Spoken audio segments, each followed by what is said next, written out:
देश के सबसे बड़े शिक्षा बोर्ड सीबीएसई से जुड़ा एक विवाद अब सियासी रंग ले चुका है। ऑन स्क्रीन मार्किंग सिस्टम यानी कि ओएसएम पोर्टल में कथित अनियमितताओं और सुरक्षा खामियों के आरोपों के बाद विपक्ष ने केंद्र सरकार को घेरना शुरू कर दिया है। मामला इतना बढ़ गया कि सीबीएसई के अध्यक्ष और सचिव का तबादला कर दिया गया, लेकिन विपक्ष का कहना है कि सिर्फ अधिकारियों को हटाने से जवाबदेही तय नहीं हो जाती। कांग्रेस ने केंद्रीय शिक्षा मंत्री धर्मेंद्र प्रधान के इस्तीफे की मांग करते हुए कहा कि देश के करोड़ों छात्रों से जुड़े इस मामले की नैतिक जिम्मेदारी शिक्षा मंत्रालय की है। पार्टी का आरोप है कि सरकार पूरे मामले में अपनी जवाबदेही से बचने की कोशिश कर रही है। लोकसभा में विपक्ष के नेता राहुल गांधी ने भी सरकार पर तीखा हमला बोला है। राहुल गांधी ने कहा कि अधिकारियों का तबादला कर देना जवाबदेही नहीं बल्कि लीपापोती है। उन्होंने आरोप लगाया कि अगर सरकार वास्तव में छात्रों के भविष्य को लेकर गंभीर होती तो शिक्षा मंत्री के खिलाफ भी कार्रवाई होती। राहुल गांधी ने कहा कि देश के करीब 1.85 करोड़ सीबीएसई छात्रों के हितों से जुड़े मामले को हल्के में नहीं लिया जा सकता।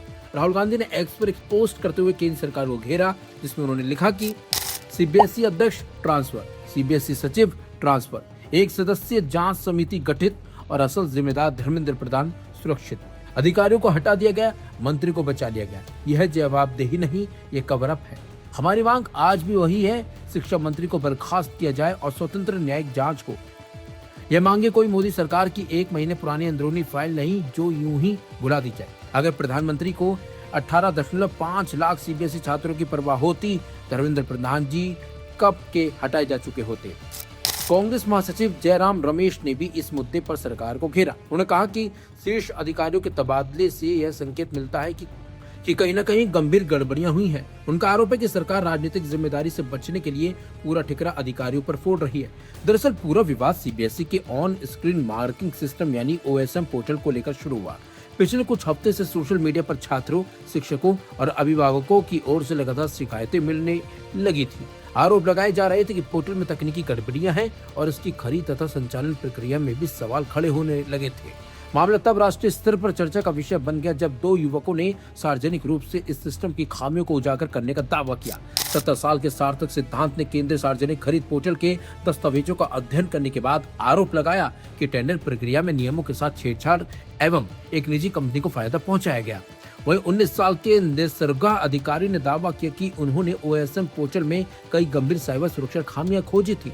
उनका कहना है कि उन्होंने फरवरी में ही इन खामियों की जानकारी सीईआरटी इनको दे दी थी, लेकिन समय रहते पर्याप्त कार्रवाई नहीं हुई। हालांकि सीबीएसई और संबंधित कंपनी ने सभी आरोपों को खारिज किया है। उनका कहना है कि टेंडर प्रक्रिया पूरी तरह से पारदर्शी रही और पोर्टल सुरक्षित है।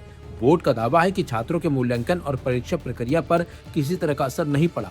विवाद बढ़ने के बाद केंद्र सरकार ने पूरे मामले की जांच के आदेश दे दिए, लेकिन विपक्ष का कहना है कि जांच के साथ साथ जवाबदेही भी तय होनी चाहिए। अब यह मामला सिर्फ तकनीकी खामी या प्रशासनिक गड़बड़ी तक सीमित नहीं रह गया, बल्कि शिक्षा व्यवस्था, पारदर्शिता और सरकारी जवाबदेही का बड़ा मुद्दा बनता जा रहा है। ऐसे में आने वाले दिनों में जांच की रिपोर्ट और सरकार की अगली कार्रवाई पर पूरे देश की नजरें टिकी हुई हैं और बनी हुई है कि आगे क्या होगा।